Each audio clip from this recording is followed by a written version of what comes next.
ಸಂಕಟ ಪಡ್ತಿದ್ಯಾ ಕೃಷ್ಣಯ್ಯ?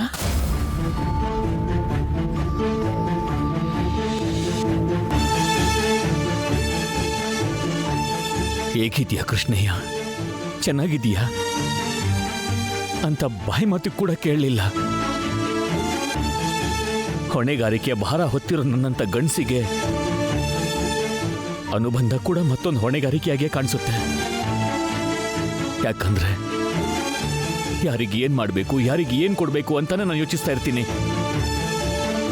ಗಂಡಾದವನಿಗೆ ಮಗನಾಗಿ, ಅಣ್ಣ ತಮ್ಮನಾಗಿ, ತಂದೆಯಾಗಿ, ತಾತ ಆಗಿ ತುಂಬಾನೇ ಕರ್ತವ್ಯ ಇರುತ್ತೆ ಅಮ್ಮ.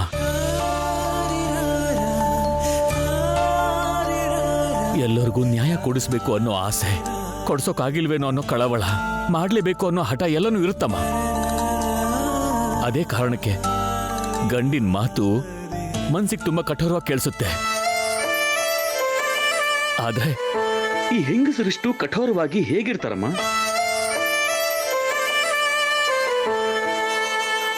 ಗಂಡಸರಿಗೆ ಕರ್ತವ್ಯ ಪಾಲಿಸೋ ಕರ್ತವ್ಯದ ಭಾರ ಮಾತ್ರ ಇರುತ್ತೆ. ಹೊರೋದು ನಾವು ಮಾತ್ರ ಅಂತ ಮೀಸೆ ತೀರ್ಸಿ ಹೇಳೋ ಗರ್ವ ಇರುತ್ತೆ. ಆದ್ರೆ ಗಂಡಸರ ಗರ್ವನ, ಭಾರನ ಗೌರವಿಸೋದು, ಸ್ವೀಕರಿಸೋದು, ತಪ್ಸೋದು, ತಿದ್ದೋದು, ತಡ್ಕೊಳ್ಳೋದು, ಸಂಕಟ ಪಡೋದು ಹೆಂಗಸ್ರೆ ಅನ್ನೋದನ್ನ ಮರ್ತು ಹೋಗ್ತಿದ್ದೀರ. ಸಂಕಟನ ಹೊಟ್ಟೆಲೆ ಬಚ್ಚಿಟ್ಕೊಂಡು, ಕಷ್ಟನ ಕಣ್ಣೀರಲ್ಲೇ ತೊಳ್ಕೊಂಡು, ಸಂತೋಷನ ಮುಗಳನಗೆಯಿಂದ ಎಲ್ರಿಗೂ ಹಂಚಬೇಕು ಅಂದ್ಕೊಳ್ಳೋದು ಹೆಣ್ಣು ಮಾತ್ರ ಕಣಪ್ಪ. ಗಂಡು ಕಟ್ಟ 3 ಗಂಟೆ ಅರ್ಶನ ಕೊಂಬಗೋಸ್ಕರ ಹುಟ್ಟಿದ ಮನೆ ಬಿಟ್ಟು ಬರೋದು, ಹುಟ್ಟಿದ ಮನೆಯಲ್ಲಿ ರಾಜ್ಕುಮಾರಿ ಥರ ಬೆಳೆದು ಅತ್ತೆ ಮನೆಯಲ್ಲಿ ಸೇವಕಿಯಾಗಿ ಬದಲಾಗೋದು, ತಾನು ಹಂಚ್ಕೊಳ್ಳೋ ಪ್ರೀತಿಗೆ ಪ್ರಾಣ ಕೊಡೋಕ್ಕೋಸ್ಕರ ಪ್ರಾಣ ಹೋಗಾದ್ರೂ ಸರಿ ಆ ನೋವನ್ನ ಸಹಿಸ್ಕೊಳ್ಳೋದು ಹೆಣ್ಣು ಮಕ್ಕಳು ಮಾತ್ರ ಕಣೋ. ಹೆಣ್ಣು ತಾನು ಅನುಭವಿಸೋ ಕಷ್ಟದ ಮುಂದೆ ನಿಮ್ಮ ಗಂಡಸರ ಕರ್ತವ್ಯ ಯಾವ ಲೆಕ್ಕ? ನಂಗೆ ಧೈರ್ಯ ಹೇಳಕ್ಕೆ ನೀನಿದ್ಯಾ? ನಿನ್ನ ಸಂಕಟಕ್ಕೆ ಸಮಾಧಾನ ಮಾಡಕ್ಕೆ ನಾನಿದ್ದೀನಿ. ಅಲ್ಲಿ ಅವಳಿಗೆ ಯಾರಿದಾರೋ, ಅವಳಿಗೆ ಏನ್ ಸಂಕಟ ಐತ್ಯೋ?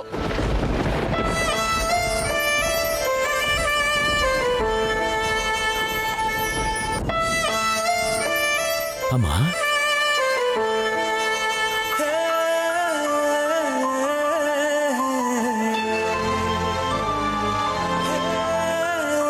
ನೀನ್ ನನ್ ಮಗ ಅಂತ ಹೇಳ್ಕೊಳಕ್ಕೆ ನಾನೆಷ್ಟು ಗರ್ವ ಪಡ್ತಿದ್ದೀನೋ, ಅವಳು ನನ್ನ ಮಗಳು ಅಂತ ಹತ್ರಕ್ಕೆ ಸೇರಿಸ್ಕೊಳಕ್ಕೂ ಆಗದೆ, ನಾನು ಹೋಗಕ್ಕಾಗದೆ ಸಂಕಟ ಪಡ್ತಿದ್ದೀನಿ. ನಾನು ಯಾರಿಗೆ ಹೇಳ್ಕೊಳ್ಳಿ ಮಗನೇ?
ಹಳ್ಳಿ ಸೊಬಗನ್ನ ಉಟ್ಕೊಂಡು ಅಂದನ ಸೆರಗಾಗಿ ಹೊತ್ಕೊಂಡ ಹಾಗಿದೆ.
ಸಂಪ್ರದಾಯ ಅನ್ನೋ ಮಾತನ್ನ ಕಣ್ಣಲ್ಲಿ ನೋಡಬಹುದು ಅಂದರೆ ಅದು ಇವಳ ಥರನೇ ಇರುತ್ತೆ.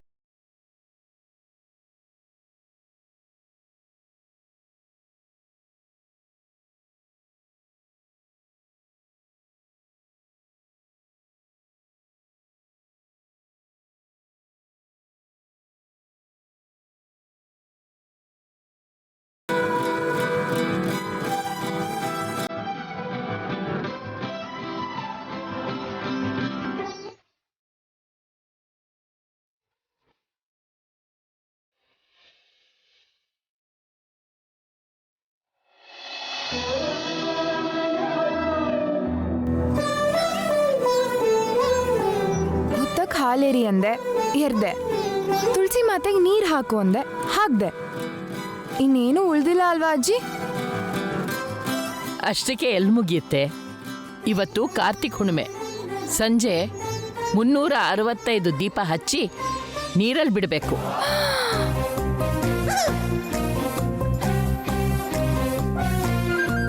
ಅಜ್ಜಿ, 365 ದೀಪಾನ? ಅಷ್ಟು ದೀಪ ಹಚ್ಚೋದ್ರಲ್ಲಿ ಬೆಳಕಾಗೋಗುತ್ತೆ. ಅದೆಲ್ಲ ನನ್ನಿಂದ ಆಗಲ್ಲ ಅಜ್ಜಿ, ನನ್ನ ಬಿಟ್ಬಿಡು. ನಿನ್ ಕೈ ಮುಗಿತೀನಿ ಪ್ಲೀಸ್. 365 ದೀಪ ಅಲ್ವೇ? ಮತ್ತೆ 365 ಬತ್ತಿ ಇರೋ ಒಂದೇ ದೀಪ. ಬಾ, ಬದುಕ್ಸ್ಬಿಟ್ಟೆ. ಅಜ್ಜಿ, ಎಲ್ಲಾ ಬತ್ತಿಗಳಿಗೂ ಒಂದೇ ಸಲ ಒಂದೇ ದೀಪದಲ್ಲಿ ಯಾಕೆ ಅಜ್ಜಿ? ನಾಳೆ ಒಂದು ದಿನ ದೀಪ ಬೆಳಗಿದ್ರೆ ವರ್ಷ ಪೂರ್ತಿ ದೀಪ ಬೆಳಗ್ದಂಗಾಗತ್ತೆ. ಅದಕ್ಕೆ 365 ಬತ್ತಿ ಇರೋ ದೀಪ ಬೆಳಗ್ಸೋದು. ಈಗಷ್ಟೆಲ್ಲ ದೀಪ ಯಾರು ಹಚ್ತಾರೆ? ಉಪವಾಸ ಇರೋರು ಮಾತ್ರ ಹಚ್ತಾರೆ. ಕಾರ್ತಿಕ ಹುಣ್ಣಿಮೆ ದಿನ ಕೈಲಾಸದಿಂದ ಆ ಶಿವ ಭೂಲೋಕಕ್ಕೆ ಬಂದು ದೇವಸ್ಥಾನದಲ್ಲಿ ನಾಟ್ಯ ಆಡ್ತಾನೆ, ದೇವಸ್ಥಾನದಲ್ಲಿ ಡಮರುಗ ಶಬ್ದ ಕೇಳುತ್ತೆ ಅಂತ, ಆ ದಿನ ಬೆಳದಿಂಗಳು ವಿರಾಜಿಸುತ್ತೆ ಅಂತ ಎಲ್ಲರೂ ಹೇಳ್ತಿದ್ರು.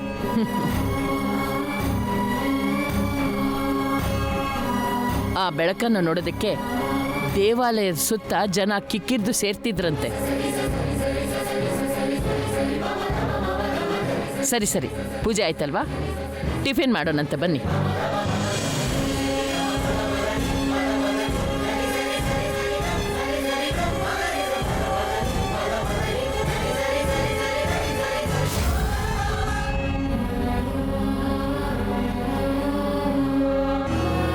ಭೈರವಿ, ಕ್ಯಾ ಸೋಚ ರಹೆ?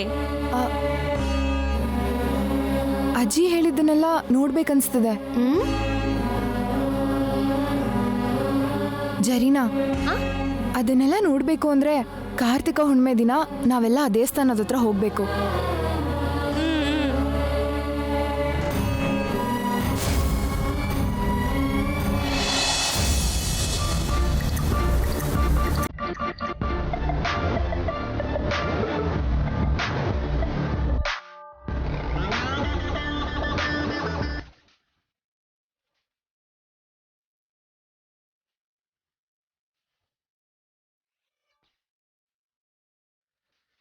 ಏನು ಎಲ್ಲರೂ ಸೈಲೆಂಟ್ ಆಗಿದ್ದೀರಾ?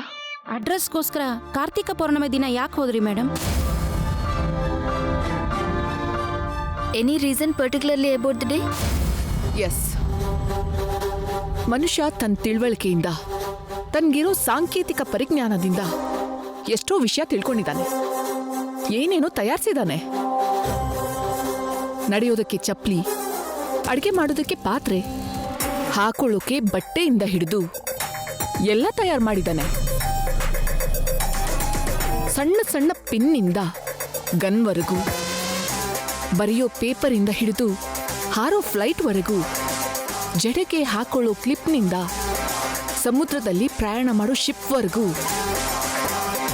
ಹಪ್ಪಳ ಮಾಡೋ ಮಷೀನಿಂದ ಹಿಡಿದು ಅಂತರಿಕ್ಷಕ್ಕೆ ಕಳಿಸೋ ಸ್ಯಾಟಲೈಟ್ವರೆಗೂ ಮನುಷ್ಯ ಎಷ್ಟೋ ಸೃಷ್ಟಿ ಮಾಡಿದ್ದಾನೆ, ರೈಟ್? Yes madam. ಇಷ್ಟು ಶೋಧಿಸಿ ಸಾಧಿಸಿರೋ ಮನುಷ್ಯ ನೇಚರ್ ಇಲ್ಲದೆ ಬದುಕ್ತಾನ? That is the power of nature. ಮನುಷ್ಯ ಹುಟ್ಟಾಗಿಂದ ಪ್ರಕೃತಿಯಲ್ಲಿ ಬದುಕ್ತಿದ್ದಾನೆ, ಪ್ರಕೃತಿಯನ್ನ ಪರಿಶೀಲಿಸ್ತಿದ್ದಾನೆ, ಪ್ರಕೃತಿನ ಶೋಧಿಸ್ತಾನೇ ಇದ್ದಾನೆ. ಎಷ್ಟೇ ಶೋಧಿಸಿದ್ರೂ ಮನುಷ್ಯಂಗೆ ಗೊತ್ತಿಲ್ಲದೆ ಇರೋ ಶಕ್ತಿ ಸಾಮರ್ಥ್ಯಗಳು, ಕಂಡುಹಿಡಿಯಕ್ಕಾಗದೇ ಇರೋ ರಹಸ್ಯಗಳು ಪ್ರಕೃತಿಯಲ್ಲಿ ಎಷ್ಟೋ ಇವೆ. Nature has so many unusual, unexpected, unbelievable, unlimited powers and secrets.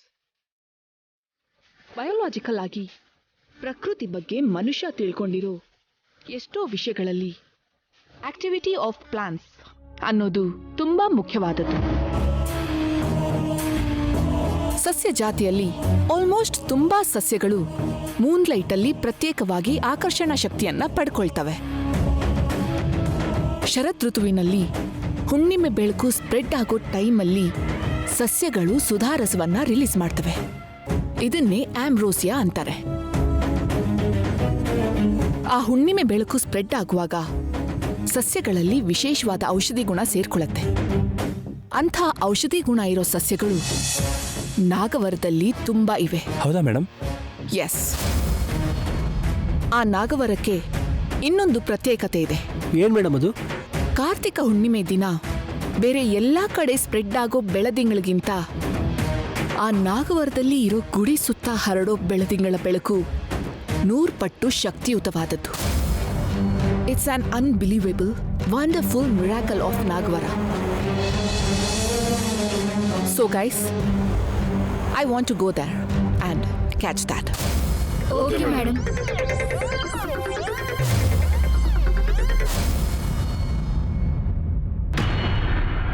ನಿನ್ನ ಮನೆಯಲ್ಲಿ ಹೆಣ್ಣಿನ ರೂಪದಲ್ಲಿರೋ ಹಾವು ಯಾರು ಅಂತ ತಿಳ್ಕೊ.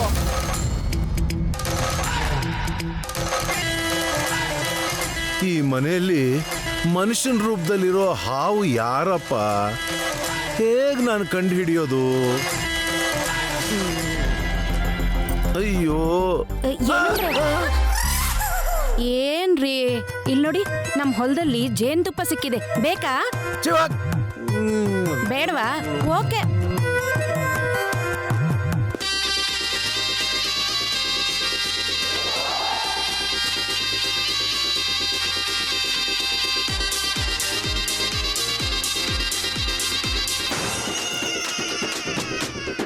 ಇದೇನಿದು? ಹಾವಿನ ತರ ನಾಲ್ಗೆ ಆ ಕಡೆ ಈ ಕಡೆ ತಿರುಗಿಸ್ತಾ ಇದ್ದಾಳೆ. ಇವಳು ನನ್ನ ಹೆಂಡ್ತಿನ ಹಾವ?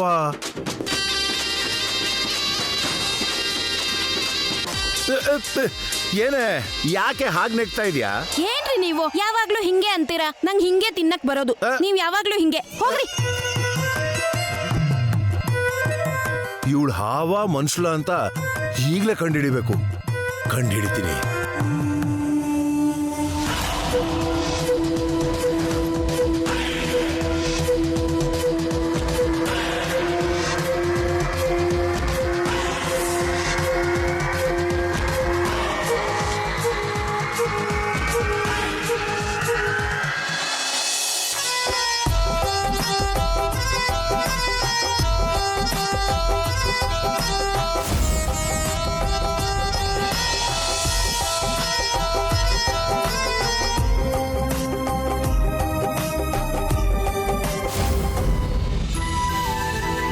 ಕುತ್ತಿಗೆ ನೋತಾ ಇದೆಯಲ್ಲ?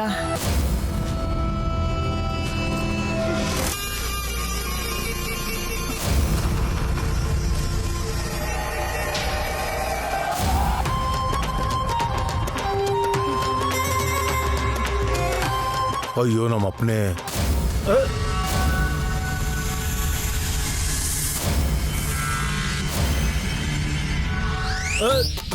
ಅಮ್ಮ, ಒಂದು ವೇಳೆ ಅತ್ತೇನೆ ಹಾವ?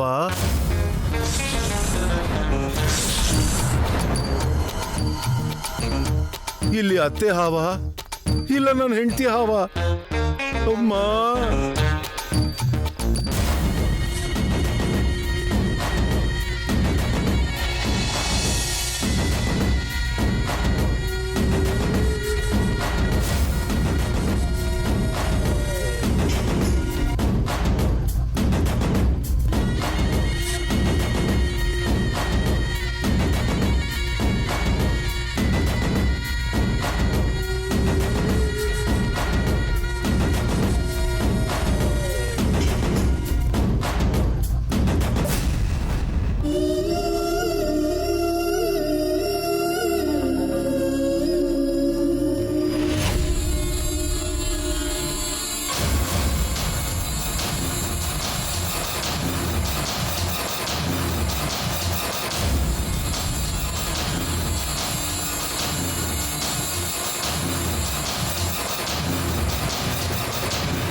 ಕೌಸಲ್ಯ ಹಾವಲ್ಲ ಅಲ್ವಾ?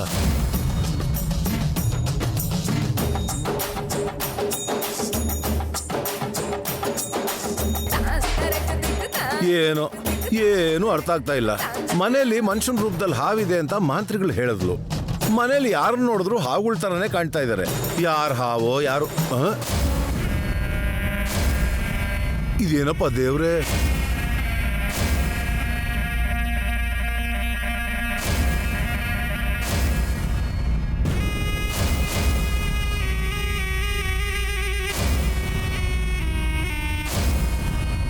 ಇದೇನಯ್ಯ ದೇವ್ರೇ?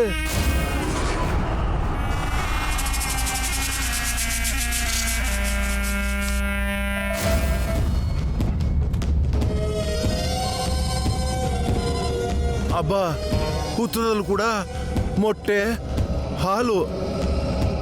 ಹಾಲು ಕುಡಿತಿದ್ದಾರೆ ಅಂದ್ರೆ ಈ ಮನೆಯಲ್ಲಿ ಖಚಿತವಾಗ್ಲೂ ಹಾವಿದೆ ಅಂತ. ಮಾತೆ ಹೇಳಿದ್ದು ಕರೆಕ್ಟೇ. ದೇವಸ್ಥಾನನ ರಕ್ಷಣೆ ಮಾಡ್ತಿರೋ ಹಾವುಗಳಲ್ಲಿ ಒಂದು ನಾಗಲೋಕದಲ್ಲಿದ್ರೆ ಇನ್ನೊಂದು ನಿನ್ನ ಮನೆಯಲ್ಲೇ ಇದೆ. ಇಷ್ಟಕ್ಕೂ ಯಾರಾಗಿರ್ಬೋದು? ಖಚಿತವಾಗ್ಲೂ ತಿಳ್ಕೋಬೇಕು.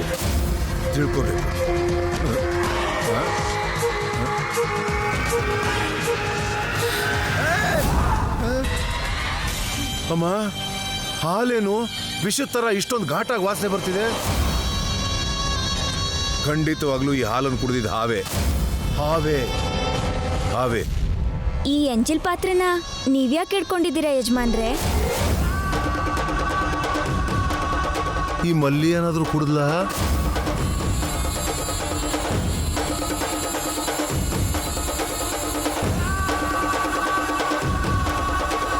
ಯಾರೋ ಕುಡ್ದು ಇಲ್ಲಿಟ್ಟಿರ್ತಾರೆ. ಇತ್ತಾಗ ಕೊಡ್ರಿ, ನಾನು ತೊಳ್ದಿಡ್ತೀನಿ.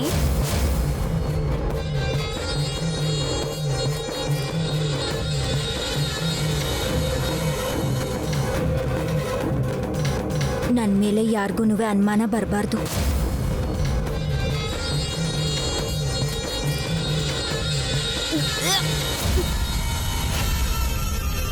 ಈ ಪಾತ್ರೆ ಹಿಂಗ್ಯಾಕೆ ಗಬ್ನಾತ ಬರ್ತೈತೆ ಯಜಮಾನ್ರೆ? ನಿನಗೂ ಬಂತೇನೋ?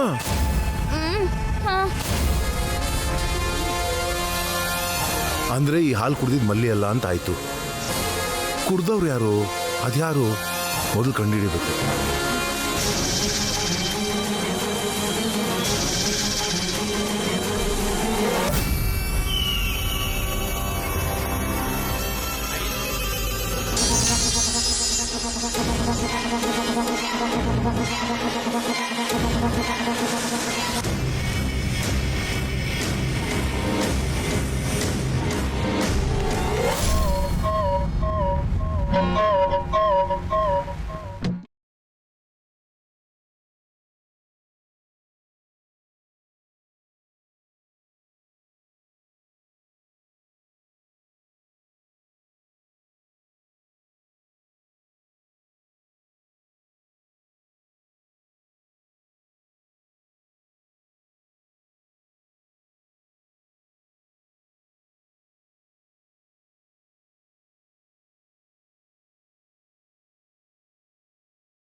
ಇವರೆಲ್ಲರನ್ನೂ ನೋಡ್ತಾ ಇದ್ರೆ ಹಬ್ಬ ಅಂದ್ರೇನೆ ಹೆಣ್ಮಕ್ಳು ಹೆಂಗಸರು ಅನ್ನಿಸ್ತಿದೆ.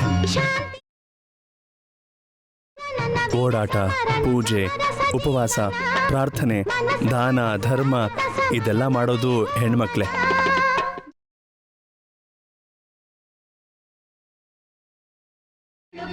ಹರಕೆ ಕಟ್ಟೋದು, ತೋರಣ ಕಟ್ಟೋದು, ಹೂಮಾಲೆ ಕಟ್ಟೋದು, ಕುಂಕುಮ ಇಡೋದು, ಭಕ್ತಿಯಿಂದ ಭಜನೆ ಹಾಡು ಹಾಡೋದು.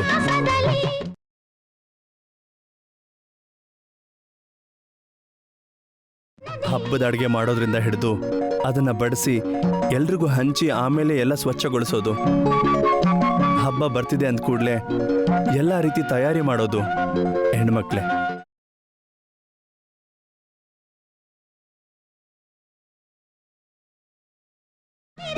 ಹಬ್ಬದ ಗದ್ದಲವನ್ನ ಅಂದವಾದ ಅನುಭೂತಿಯಾಗಿ ಬದಲಾಯಿಸಿ ಎಲ್ರಿಗೂ ಹಂಚೋದು ಅವರೇ.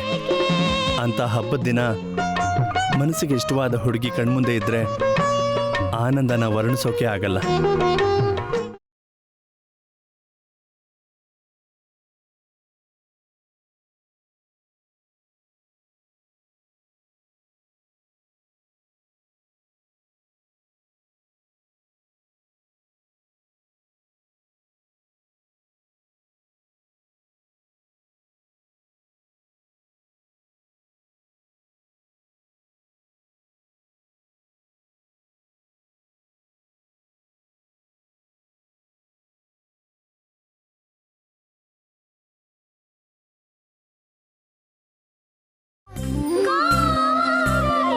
ಅಜ್ಜಿ, ಈ ಕಾರ್ತಿಕ ಹುಣ್ಣಿಮೆ ದಿನ ನೀರಲ್ಲಿ ದೀಪನ ಯಾಕೆ ಬಿಡ್ತಾರೆ?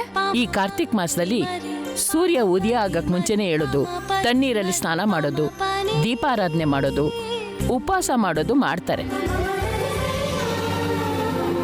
ಹೀಗೆ ಮಾಡೋದ್ರಿಂದ ನಮ್ಮ ಆರೋಗ್ಯ ಚೆನ್ನಾಗಿರುತ್ತೆ.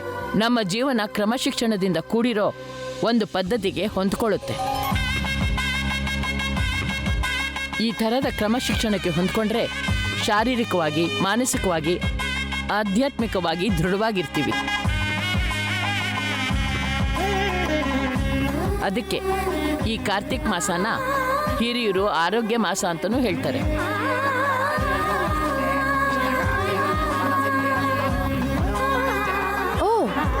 ಈ ಪೂಜೆ ಮಾಡೋದು ಪುಣ್ಯ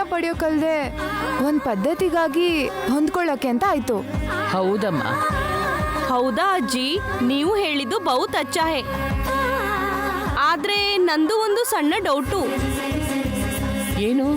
ದಿನ ನೀವು ಮನೇಲಿ ದೀಪ ಹಚ್ತೀರಿ ಅಲ್ವಾ, ಇವತ್ತು ಇಲ್ಲಿ ದೀಪ ಹಚ್ಚೋದು ಯಾಕೆ? ಅದಕ್ಕೂ ಕೂಡ ಒಂದು ಕಾರಣ ಇದೆ. ಶಾಸ್ತ್ರದ ಪ್ರಕಾರ ಈ ಕಾರ್ತಿಕ ಹುಣ್ಣಿಮೆ ದಿನ ಸೂರ್ಯ ಚಂದ್ರ ಇಬ್ರು ಒಂದೇ ಸಲಕ್ಕೆ ಆಕಾಶಕ್ಕೆ ಬರ್ತಾರಂತೆ.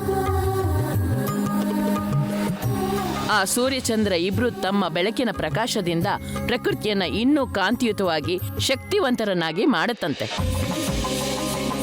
ಆ ದೃಶ್ಯನ ನೋಡ್ತಾ ಪರವಶನಾಗೋದಕ್ಕೆ ದೇವತೆಗಳೆಲ್ಲ ಹುಣ್ಣಿಮೆ ದಿನ ವಿಹಾರ ಮಾಡೋದಕ್ಕೆ ಬರ್ತಾರೆ. ಪ್ರಕೃತಿಯನ್ನು ಇನ್ನೂ ತೇಜೋಮಯವಾಗಿ ಮಾಡ್ತಿರೋ ಈ ದೀಪಕಾಂತಿಯನ್ನು ನೋಡಿ ಅವರು ಆನಂದ ಪಟ್ಟು ಸಕಲ ಶುಭ ನಡೀಲಿ ಅಂತ ಆಶೀರ್ವಾದ ಮಾಡ್ತಾರೆ. ಅದಕ್ಕೆ ಇವತ್ತು ದೀಪನ ಬೆಳಗಿಸೋ ಎಲ್ರಿಗೂ ಬೇಡ್ಕೊಂಡಿರೋ ಕೋರಿಕೆಗಳೆಲ್ಲ ನೆರವೇರಿ ಸಕಲ ಶುಭ ಜರುಗುತ್ತೆ.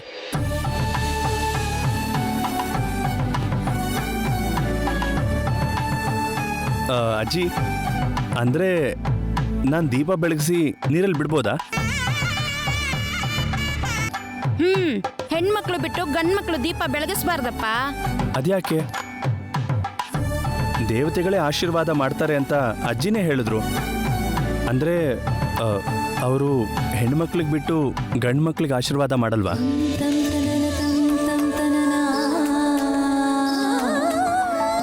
ನೀವು ಮಾಡು ಅಂದ್ರು ಮಾಡಬೇಡ ಅಂದ್ರು ನಾನು ಮಾತ್ರ ದೀಪ ಬೆಳಗಿಸ್ತೀನಿ.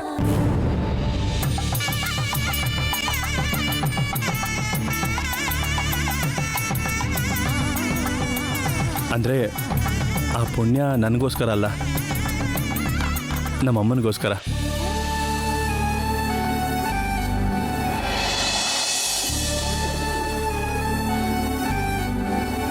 ಆಗ್ಲಿ, ದೀಪ ಹಚ್ಚಪ್ಪ. ಥ್ಯಾಂಕ್ಸ್. ಒಳ್ಳೆ ಕೆಲಸನ ಹೆಣ್ಮಕ್ಳು ಮಾತ್ರ ಅಲ್ಲ, ಯಾರು ಬೇಕಾದರೂ ಮಾಡ್ಬೋದು.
ಇವನು ನಾಗರ ಹುಣ್ಣಿಮೆ ದಿನ ಬಂದು ನನ್ನ ಪ್ಲಾನ್ ಎಲ್ಲ ಹಾಳು ಮಾಡ್ದ.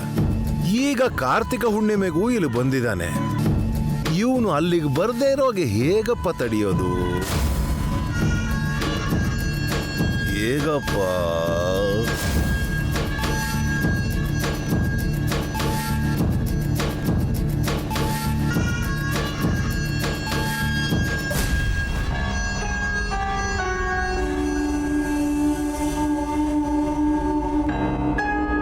ಭೈರವಿ, ಪಾನಿ ಮೇ ದೀಪಾನ ಬಿಡೋದನ್ನ ನೋಡೋದಕ್ಕೆ ಬಹುತ್ ಅಚ್ಚಾ ಹೇನಾ?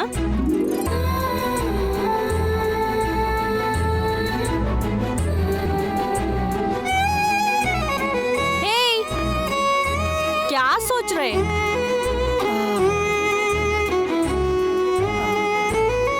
ಇವತ್ತು ಹಬ್ಬ ಅಲ್ವಾ, ಪಾಪ ಆ ಹುಡ್ಗ ಏನಾದ್ರೂ ತಿನ್ನೋ ಇಲ್ವೋ.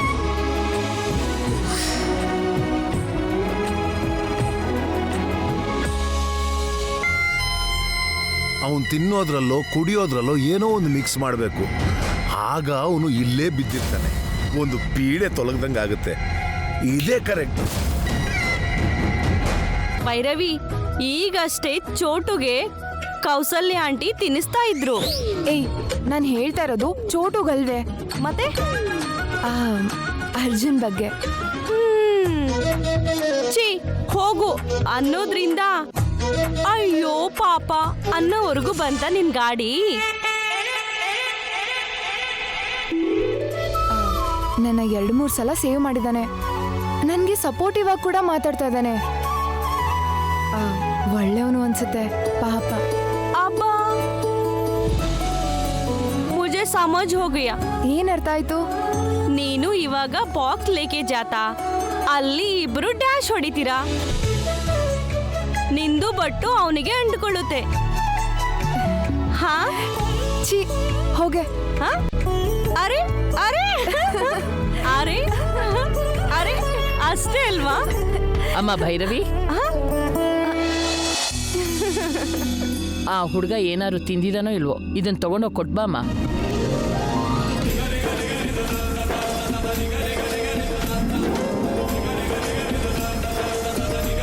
ಹೋಗಿ ಕೊಟ್ಬಾ ಅಂದ್ರೆ ಯೋಚನೆ ಮಾಡ್ತಿದ್ಯಲ್ಲ, ತಗೊಂಡೋಗು.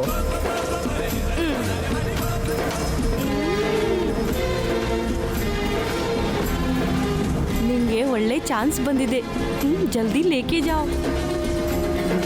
ಅತ್ತೆ ಆ? ಅತ್ತೆ, ಏನಪ್ಪ? ಅಲ್ಲ, ಈ ಟೈಮಲ್ಲಿ ಹೆಣ್ಮಕ್ಳನ್ನ ಈ ಕಳ್ಸೋದ ಅವ್ರಿಗೆ?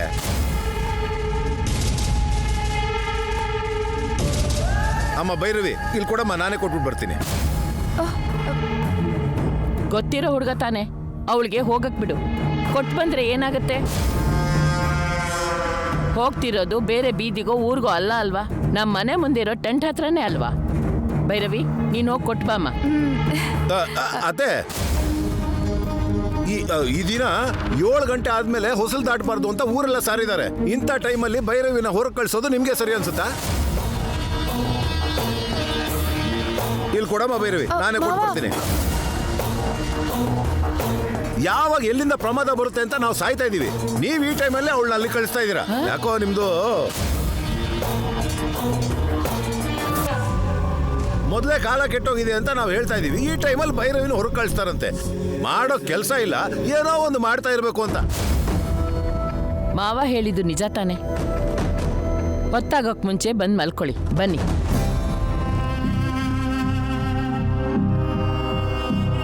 ಭೈರವಿ, ನಿಮ್ದು ಮಾವ ನಿಂಗೆ ಒಳ್ಳೆ ಚಾನ್ಸು ಸಿಕ್ರೆ ಬ್ರೇಕು ಹಾಕಿಬಿಟ್ರು. ಇನ್ನ ಏನ್ ನೋಡ್ತೀಯಾ? ಚಲೋ. ಆ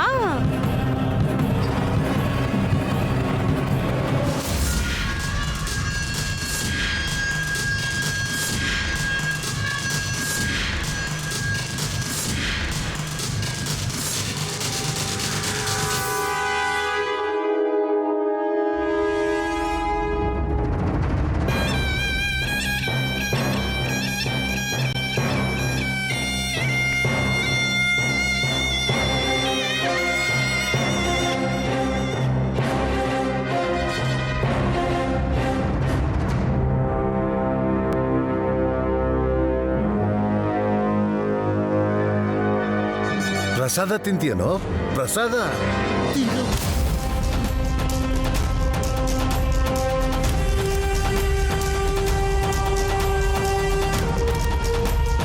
ಬರ್ತಾ ಇದ್ದೀನಿ.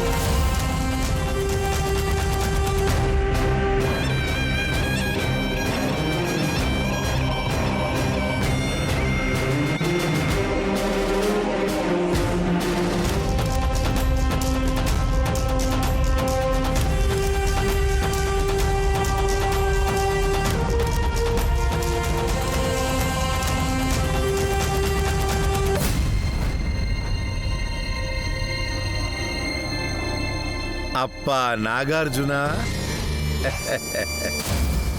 ಸರ್ ನೀವಾ? ಬನ್ನಿ ಸರ್, ಕೂತ್ಕೊಳ್ಳಿ. ಪರವಾಗಿಲ್ಲ ಬಿಡಪ್ಪ.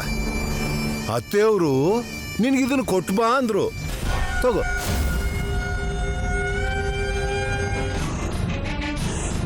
ಏನು ಸರ್ ಇದು?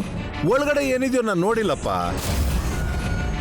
ಅತ್ತೆಯವ್ರು ಕೊಟ್ಟಿದ್ದಾರೆ ಅಂದ್ರೆ ಅದರಲ್ಲಿ ಏನಿರುತ್ತೆ ಹೇಳು? ಯಾವ ಪ್ರಸಾದನೋ ಸ್ವೀಟೋ ಇರುತ್ತೆ. ಓ, ತಿನ್ನಪ್ಪ. Thank you sir, thank you. ಬರ್ತೀನಪ್ಪ.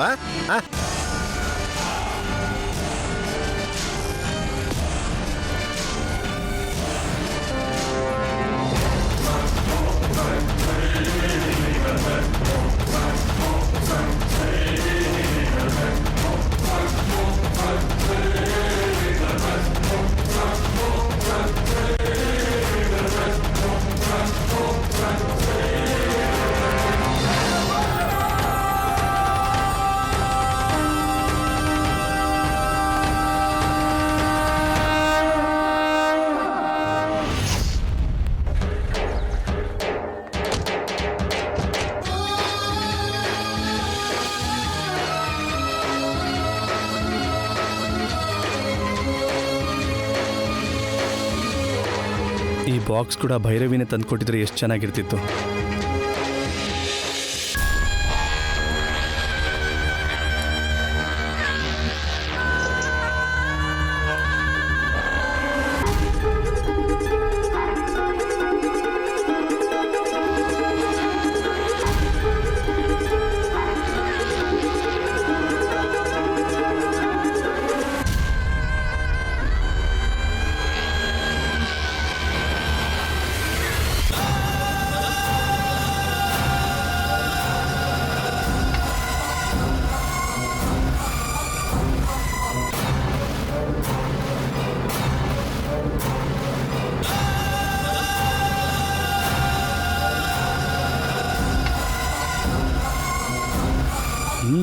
Wow, super.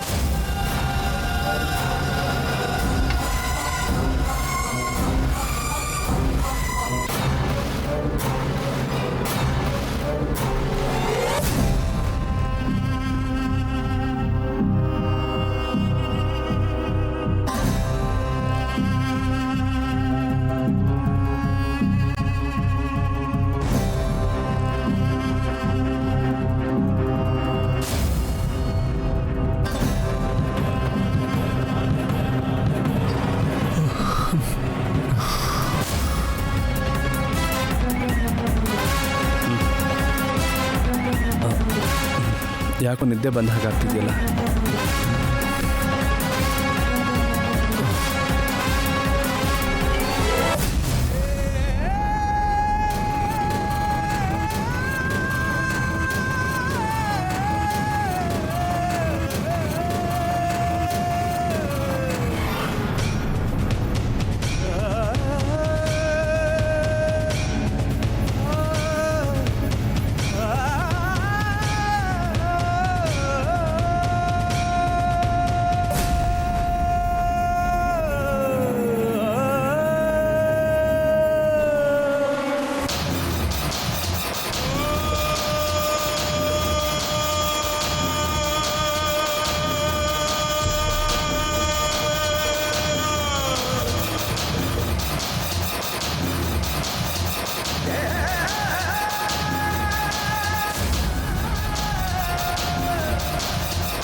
ನಾಗವರಕ್ಕೆ ಹೋಗಿ ಬಂದಿದ್ದಾರೆ ಅನ್ನೋದು ಕನ್ಫರ್ಮ್ ಆಯ್ತು.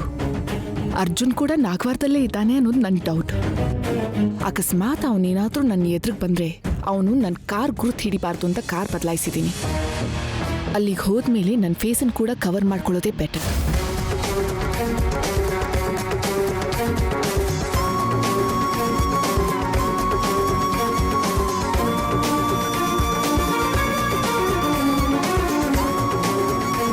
ನಾನು ಸಣ್ಣವಳಿರ್ಬೇಕಾದ್ರೆ ಕಾರ್ತಿಕ ಹುಣ್ಣಿಮೆ ದಿನ ಕೈಲಾಸದಿಂದ ಆ ಶಿವ ಭೂಲೋಕಕ್ಕೆ ಬಂದು ದೇವಸ್ಥಾನದಲ್ಲಿ ನಾಟ್ಯ ಆಡ್ತಾನೆ, ದೇವಸ್ಥಾನದಲ್ಲಿ ಡಮರುಗ ಶಬ್ದ ಕೇಳುತ್ತೆ ಅಂತ, ಆ ದಿನ ಬೆಳದಿಂಗಳು ವಿರಾಜಿಸುತ್ತೆ ಅಂತ ಎಲ್ಲರೂ ಹೇಳ್ತಿದ್ರು.